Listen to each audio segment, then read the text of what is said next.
Good day, everyone, and welcome back. Today we are tackling the absolute pinnacle of the Australian dream. I'm talking, of course, about the backyard swimming pool. Now picture this. It's mid-January. It's 35 degrees in the shade. The air conditioning unit is wheezing like a marathon runner on their last kilometer, and the kids are complaining that the Wi-Fi is slow. You look out the back window, and what do you see? In your mind's eye, it's a sparkling oasis. Crystal clear turquoise water. Maybe a flamingo floatai drifting lazily in the corner. You with a cold drink in hand, literally cooling your heels without leaving your property. It's a beautiful image, isn't it? It's the ultimate status symbol of the Aussie lifestyle. But here is the hard truth I need to drop on you today. Building a pool in Australia right now, in this economy, is a financial roller coaster. It is a crazy idea that requires nerves of steel and a wallet to match. I've been digging through the latest data, chatting with builders, and crunching the numbers for 2025, and I'm going to lay it all out for you. We're going to cover everything from the excavation nightmares to the electric bill shock. If you're thinking of digging a hole in your yard this year, do not sign a contract until you finish this episode. Let's dive in. Part 1. The planning phase. It's not just a hole. So, how do we actually start? Most people think the first step is picking a tile color. Wrong. The first step is what I call the reality check. You see, a pool isn't just a product you buy off a shelf. It's a major construction project. And like any construction project, it starts with logistics. Before you even dream of a budget, you have to look at your land. Location, location, location. Where's this thing going? Do you actually have a flat piece of earth?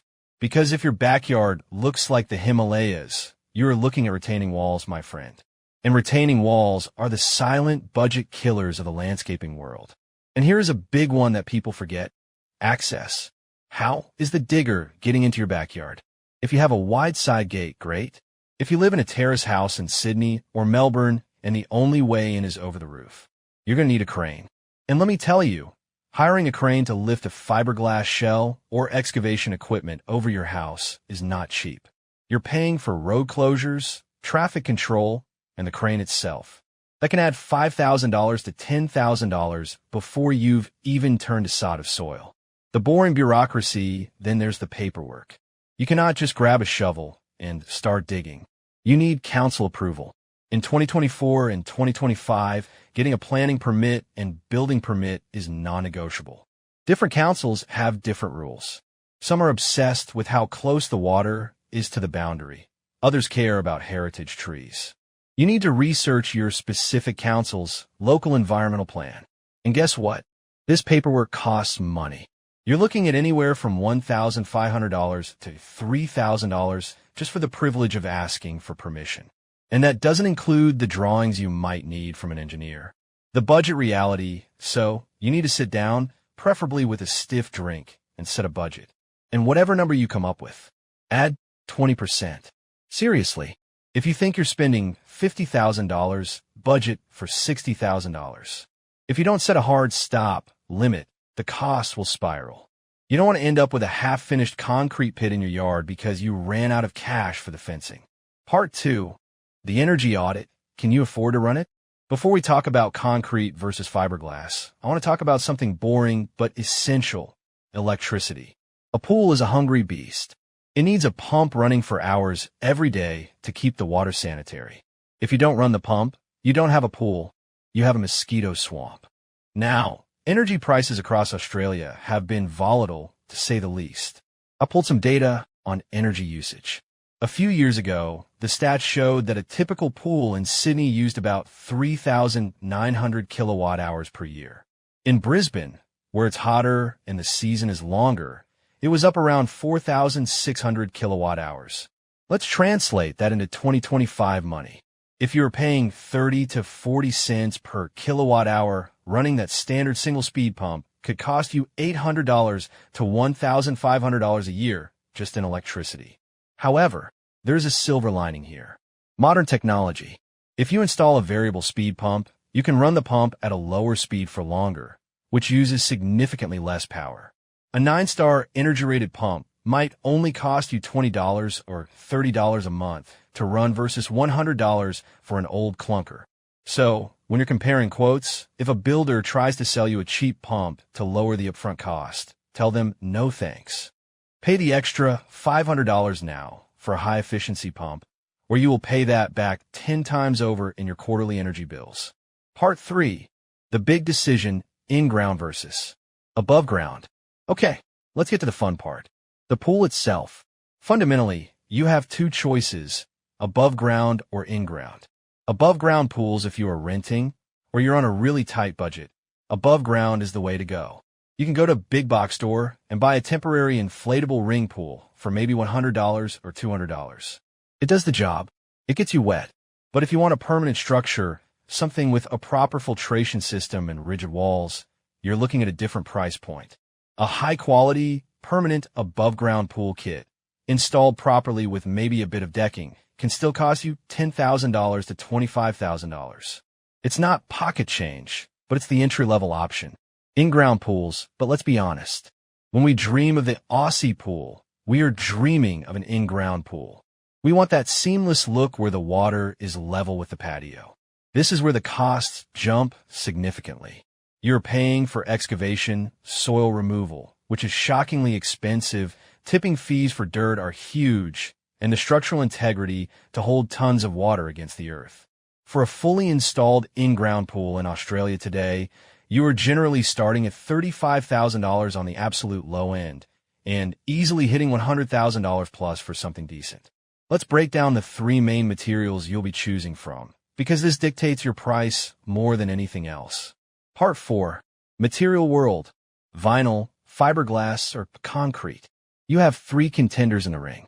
1. Vinyl liner pools. The budget contender. This is basically a pre-engineered wall structure, often steel or polymer, that sits in the hole, and a heavy-duty vinyl liner is clipped over it to hold the water. The cost. For an in-ground vinyl pool, you're looking at roughly $20,000 to $50,000. The pros. It's smooth to the touch and it's the cheapest in-ground option. The cons. This is a big one. The liner. It's plastic. It can tear. And eventually, the sun and chemicals will make it brittle. You will need to replace that liner every 7 to 10 years. A replacement liner these days? You're looking at $3,000 to $4,000, including labor. So it's cheap up front, but it has a subscription cost every decade. 2. Fiberglass pools. The middle ground hero. This is the most popular choice in Australia right now. It's a giant, factory-molded bathtub. They truck it to your house, dig a hole, crane it in, and backfill it. The cost. A few years ago, you might have heard $25K. Forget that. In 2025, for a fully installed fiberglass pool, shell, excavation, pump system, you're looking at $35,000 to $75,000. The pros. Speed. Once the hole is dug, the pool can be in and filled in a few days. The surface is gel-coated, which is super smooth and resistant to algae, meaning fewer chemicals and less scrubbing. The cons. Size limitations. You can only buy what fits on a truck. If you want a weird shape or a pool wider than 4.5 meters, fiberglass is usually out because it can't be transported on the road. 3. Concrete pools. The heavyweight champion. This is the premium option. We are talking steel-reinforced shotcrete sprayed into a custom cage. The cost. Brace yourselves. A custom concrete pool starts at $60,000, but realistically, most average family concrete pools land between $70,000 and $120,000. If you want an infinity edge or a spa attached, you're soaring past $150,000. The pros. Design freedom. You want an L shape? A curve? A 3-meter deep end? Concrete can do it. It is built to last 50-plus years. It adds the most value to your home resale. The cons. It takes months to build. It needs to cure. The surface can be rough, like sandpaper on your feet, unless you pay extra for smooth tiling or pebble finishes. And concrete is porous, so it uses more chemicals and needs more scrubbing to keep algae away compared to fiberglass. Part 5. The hidden costs, where budgets go to die. Okay, you've picked your pool shell. You signed a contract for $60,000. You think you're done? Wrong. This is the part of the podcast where I save you from financial ruin. The pool shell is often only about 50 to 60% of the total project cost. The rest goes into what we call finishing. Fencing. The legal cage in Australia, pool fencing is mandatory. It is strict and the laws are unforgiving. You cannot fill that pool with water until the certifier signs off on the fence. The cost depends entirely on your taste. Aluminium tubular fencing. This is the standard black bars you see everywhere. It's the cheapest option, running about $90 to $120 per meter. It's functional, but let's be honest, it looks a bit like a jail. Timber or pine. A nice slat fence gives privacy. Expect to pay $200 to $350 per meter. Glass. This is what everyone wants. That resort look. Semi-frameless glass, post between panels, is about $200 to $275 per meter. Frameless glass, held by spigots at the bottom, is the gold standard. It's invisible. It's beautiful. It costs $275 to $600 per meter. If you have a large perimeter, say 40 meters of fencing, frameless glass alone could cost you $24,000. That's the price of a small car, just for the fence. The coping. And paving, you can't just have dirt right up to the water's edge. You need coping, that's the rim of the pool, and paving. Paving costs have skyrocketed. Standard concrete pavers might cost you $140 to $220 per square meter installed. But if you want that beautiful travertine or natural stone that doesn't get too hot in the sun, you're looking at $250 to $400 plus per square meter. And don't forget the trod-eye labor costs. Laying pavers around a curved pool is an art form, and tilers charge accordingly. Decking. Maybe you want a timber deck. A nice spotted gum or merbau deck to lounge on. A quality timber deck is a luxury item now. Depending on the wood and the substructure, you are paying anywhere from $320 to $500 plus per square meter installed. A modest 30 square meter deck could easily set you back $10,000 to $15,000. Landscaping, and finally the garden. The diggers have destroyed your lawn. It's a mud pit. You need turf, plants, irrigation, and lighting. If you DIY, it's cheap. If you hire a landscaper, budget at least $50 per hour for labor alone, plus materials. Honestly, for a full turnkey solution, where you go from a grass backyard to a finished pool area with paving and fences, you should double the cost of the pool shell. If the pool is $40,000, the total project is likely $80,000. Part 6, the forever bill, maintenance. We've built it. It looks amazing. The water is sparkling. Now, you have to keep it that way. A pool is like a pet. You have to feed it chemicals, groom it, and pay for its doctor visits. The pool cover. First up, by cover. It reduces evaporation, saving water, and keeps heat in. A cheap bubble wrap style blanket is $200 to $600. But if you want a fancy automatic rigid cover that can support the weight of a child, great for safety, that can cost $10,000 plus. It's an investment, but it cuts your cleaning time to zero. Cleaning equipment manual vacuuming sucks, literally and figuratively. Standing there for an hour on a Saturday, pushing a pole around? No thanks. You want a robotic cleaner. These little underwater rovers crawl around the floor and walls, scrubbing everything. They cost between $1,000 and $2,000, but they are worth every cent for the marriage-saving potential alone. If you stick to the old-school suction cleaners, they are cheaper, maybe $400 to $800, but less effective. Heating. Do you want to swim in May? Or just December to February? Solar heating. Black rubber tubes on your roof. Costs roughly $3,000 to $6,000 to install. It's almost free to run, maybe $100 to $200 per year for the pump, but it only works when the sun is shining. Electric heat pump. Works like a reverse cycle air conditioner. Very efficient. Costs $4,000 plus to install, and running costs are roughly $250 to $750 per year. Gas. Heats the pool fast, regardless of weather. But gas prices are painful. Running a gas heater can cost $500 to $1,500 a year, sometimes way more if you keep the pool at 28 degrees all winter. Chemicals and water health. You need to balance pH, alkalinity, and chlorine. Even with the salt chlorinator, which makes its own chlorine, you still need acid and buffer. Budget about $200 to $300 a year for chemicals. Plus, I recommend a professional service once a year to check your equipment. That's another $150. Total running cost? So if you add up electricity, chemicals, and occasional maintenance, the average Aussie pool costs between $800 and $2,000 per year to keep running.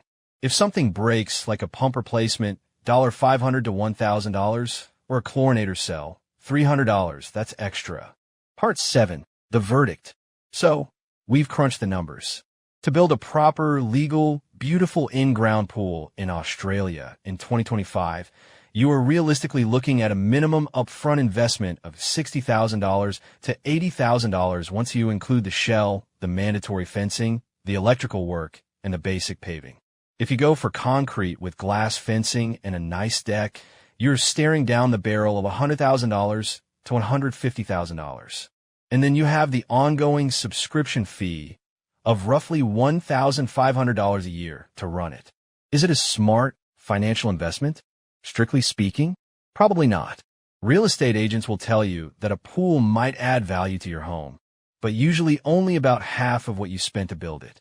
If you spend $100,000, you might add $50,000 to your home's value. From a pure ROI perspective, a kitchen renovation is smarter. But, and this is a big but, a pool isn't a stock portfolio. It's a lifestyle product. It's about the memories. It's about the Christmas Day volleyball matches. It's about your kids learning to swim in their own backyard.